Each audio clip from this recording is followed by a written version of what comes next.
Warning, any resemblance to real persons living or dead is purely coincidental.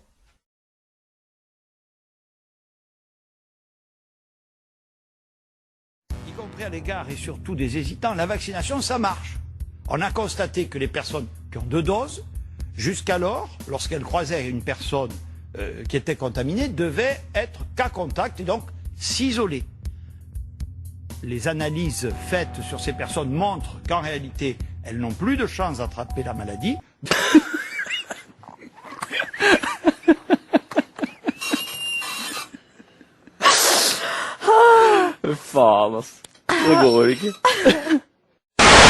Là, c'est un sommet pour aider à la résistance du peuple ukrainien. Parce que là, on aide le peuple à résister pendant cet hiver. Et donc, très concrètement, ce sont des engagements pour livrer des générateurs, aider à la réparation des infrastructures, livrer des LED pour éclairer. Donc, vous allez voir, ça va être très pratico-pratique. Et donc, c'est d'attaquer de manière inacceptable les infrastructures civiles, de couper l'eau, de couper l'électricité et de plonger dans le noir et le froid la population. Et donc là, nous nous mobilisons pour aider à résister. Vous imaginez Mais pardon, parce que quand on parle du maréchal Pétain, ça renvoie à une France de la collaboration. Voilà. C'est comme ça que vous nous voyez aujourd'hui. Ouais, voilà. Je vous donne la parole, Oksana Melnichuk. Oui. Disait ça a été très mal vécu dans les pays de l'Est de l'Europe. Comment ça a été vécu en Ukraine?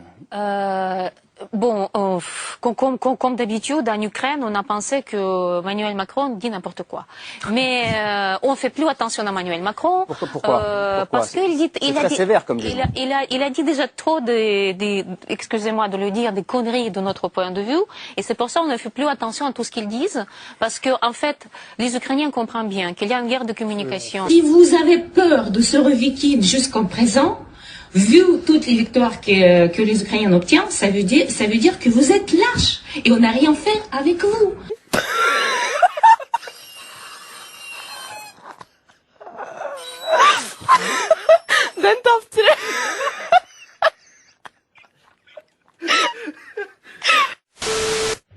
Les sanctions sont efficaces.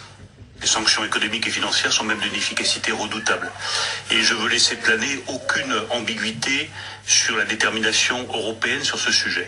Nous allons livrer une guerre économique et financière totale à la Russie. Nous allons donc provoquer l'effondrement de l'économie russe. Incroyable. On a l'impression que tu n'as même pas honte.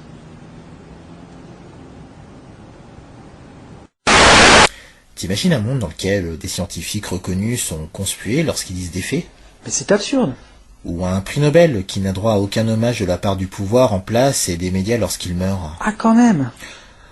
Ou d'une population qui, après avoir pris une substance qui en plus de ne pas marcher et qui les rend malades, persiste à dire qu'ils avaient raison et continue de taper sur ceux qui ne l'ont pas prise. Espèce de complotiste, je vais te dénoncer à la direction, moi.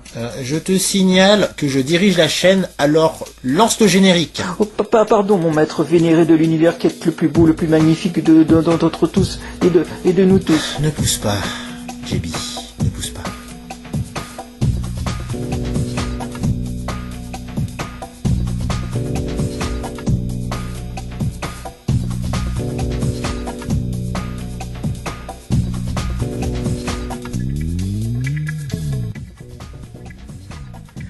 Salut à tous et bienvenue pour ce nouvel épisode du Zingeo Talk. Aujourd'hui, nous allons faire une petite analyse d'un film de science-fiction. Eh bien non. Oh. On vous présente une comédie catastrophe sortie en 2021, Don't Look Up, Déni cosmique, avec Leonardo DiCaprio et Jennifer Lawrence. Oh purée, elle va encore gâcher le film celle-là. Oui, bon Greg, du calme. Voici le synopsis. Toute ressemblance avec des faits réels. Enfin bon, vous m'aurez compris. Kate Dibiaski est une jeune doctorante en astronomie qui travaille avec d'autres élèves du Michigan State dans le laboratoire du professeur Mindy. Alors qu'elle étudie des explosions d'étoiles, elle repère une nouvelle comète dans l'espace. Ce qui s'apparente d'abord à une incroyable découverte vient de révéler une terrible vérité. La comète se dirige tout droit vers la planète Terre. Et sa taille est telle que sa collision entraînera la destruction de toute vie sur la planète bleue. Le compte à rebours est lancé. L'extinction de la vie sur Terre est programmée dans 6 mois et 14 jours. S'ensuit une course contre la montre avec ce qui semble être un des plus grands défis de l'humanité. Écoutez les scientifiques. Oh, la métaphore de ouf! Attends, ce film a dû faire scandale, non?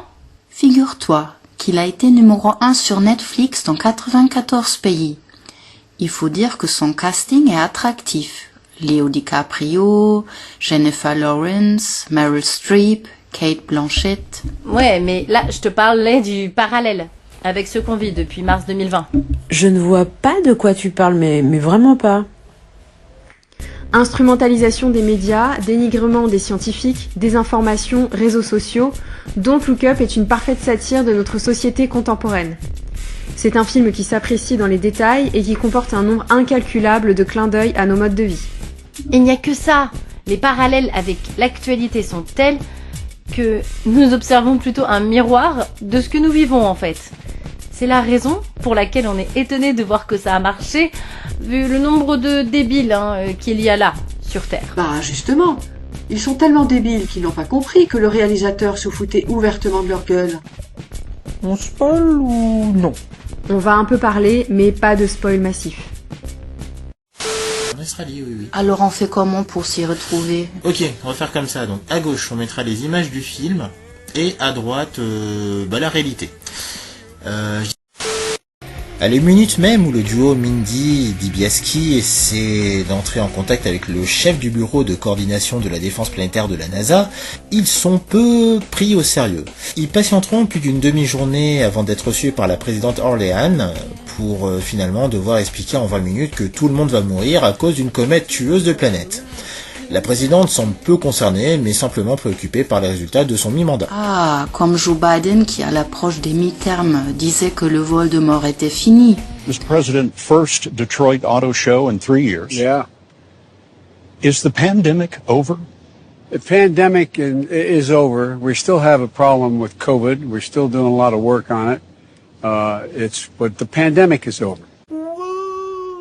Son mandat est taché de scandales politiques, mauvaise publicité, déclarations offensantes et agressions sexuelles. La présidente Orleans est une caricature constamment focalisée sur les élections, ça vous rappelle quelque chose, et obsédée par les sondages. Elle s'intéresse à la comète uniquement pour pouvoir faire oublier une photo scandaleuse et récupérer des voix à l'élection de mi-mandat. Le film met l'accent sur les conflits d'intérêts. La directrice de la NASA, par exemple, est une ancienne anesthésiste qui ne vient pas du tout du milieu scientifique et qui est complètement corrompue. Bah, regarde les experts santé qui ont sorti tout et n'importe quoi. Ont-ils déclaré leur conflit d'intérêts? De l'argent versé par les labos qui voulaient vendre leurs produits? Non. Toute ressemblance avec des faits existants ne serait pas du tout une coïncidence. Les deux scientifiques, Mindy et Dibiasky, finiront par décider de prendre les choses en main et de faire fuiter l'info dans les médias pour alerter les populations. Et là, deuxième problème majeur, ce sont les médias qui dominent la pensée publique et ces derniers sont complètement instrumentalisés par ceux qui nous dirigent. Le sarcasme médiatique est dénoncé avec notamment des gros titres absurdes et décalés tels que « Faut-il en vouloir à Kate Dibiasky d'avoir découvert la comète ?» Il décrédibilise Kate, faisant d'elle une paria moquée et diabolisée sur les réseaux sociaux. Ah, comme sur LCI, où on se demandait s'il fallait soigner les non-picousés. Imaginez que l'on puisse refuser de soigner quelqu'un parce qu'il a fait un choix, peut-être stupide. Bon, d'accord. Alors parce qu'on est stupide, on est condamné à mort? Non. J'ajoute un autre élément. Ça serait un bon moyen de sélection naturelle.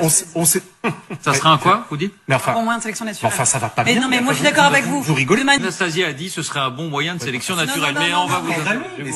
Non mais évidemment. Quelle indignité. Les médias sont représentés par Daily Rip, une chaîne d'infos qui semble avoir le monopole médiatique. À l'instar d'un Patrick Cohen qui se moquait ouvertement du professeur Raoult à la télé, les deux présentateurs stars font de même avec nos héros. D'ailleurs, en parlant des protagonistes, on a le professeur Mindy, un scientifique désabusé et dépressif, qui aura l'espoir fou que le gouvernement américain prenne la menace de la comète au sérieux.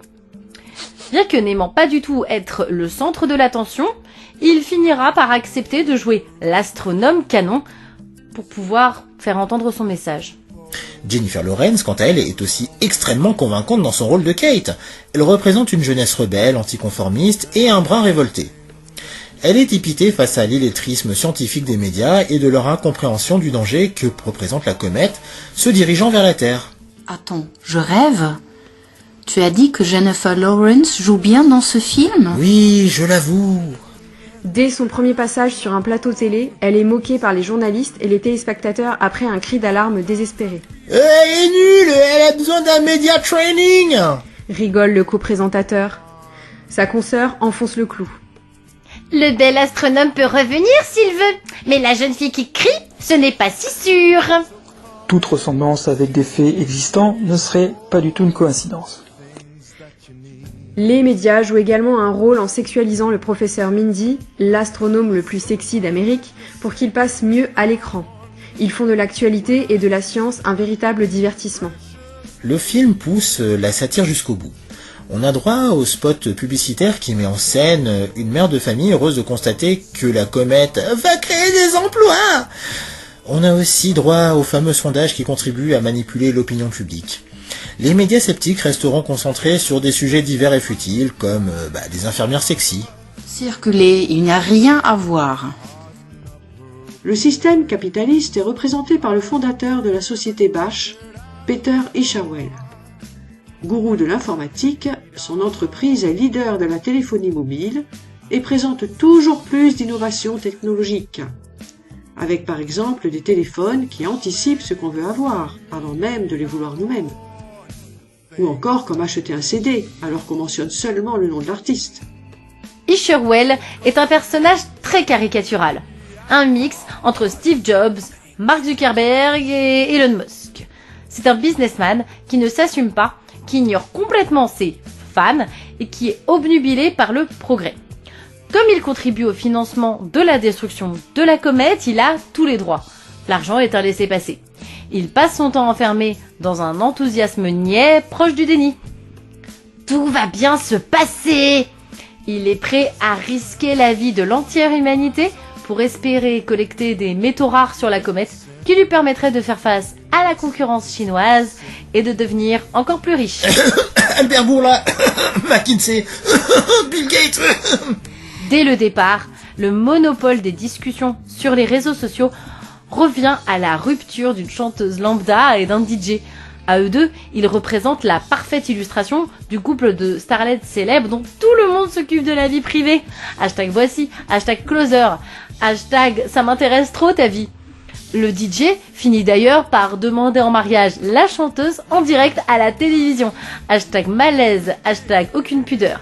Les actus du couple réunissent plus d'intérêt et d'engouement que la comète. Comme Nabila dont on annonce l'accouchement à la télé au lieu de parler des législatives. I need cocaine. Le film met également l'accent sur les mauvais côtés des réseaux sociaux, comme le bad buzz, généré pour se moquer de Kate.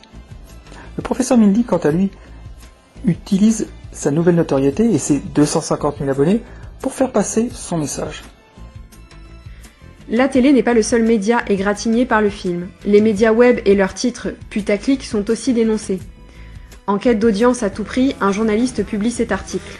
J'ai couché avec la fille qui vient de vous annoncer la fin du monde. Trop cool. Les chaînes patriotes complotistes en prennent pour leur grade, pour leur rôle dans la désinformation générale. Ces deux astronomes marxistes utilisent le mot science et nous devrions faire ce qu'ils disent. Alors même que l'astéroïde est désormais visible à l'œil nu, leur présentateur nie la catastrophe en devenir et préfère parler d'un sujet urgent, à savoir les infirmières topless. Le hashtag Don't Look Up devient un mouvement politique qui divise les populations entre ceux qui osent regarder en haut et ceux qui se voilent la face, soutenu par le gouvernement d'Orléans, et qui devront attendre d'avoir la comète sous les yeux pour enfin y croire. Ah, comme les effets de la picouse. Alors que la comète peut enfin être aperçue depuis la Terre, le doute n'est plus permis sur la fin de la vie sur justement cette planète Terre. On nous montre alors différents comportements. La journaliste star qui préfère picoler, des gens qui copulent, d'autres qui ne glandent rien, d'autres encore qui ont peur, ou le reste qui s'occupent comme ils peuvent en attendant. Fait intéressant dans la réalisation, de nombreuses scènes sont interrompues de manière brutale pour enchaîner vers une autre scène plus calme. Cette technique permet d'exagérer l'absurdité des scènes ou leur désintérêt. Don't Look Up est un film à apprécier dans les détails. Chaque scène, chaque dialogue a son importance, même ceux qui a priori n'en ont pas. Oui, par exemple, quand le général Pym's monnaie $10 une bouteille d'eau et un paquet de chips, pourtant distribués gratuitement à la Maison Blanche. Eh bien, jusqu'au dernier moment, l'absurdité de ce geste questionnera Kate. Tout simplement car cela n'a aucun sens, ça défie la logique. Et c'est bien ce que dénonce l'ensemble du film. L'absurdité du comportement humain, avec notamment la recherche constante de profit, même lorsque nous n'en avons pas besoin. Un film catastrophe sur l'aveuglement généralisé face à l'évidence. Regardez-le et posez-vous des questions. Allez, on vous dit à plus.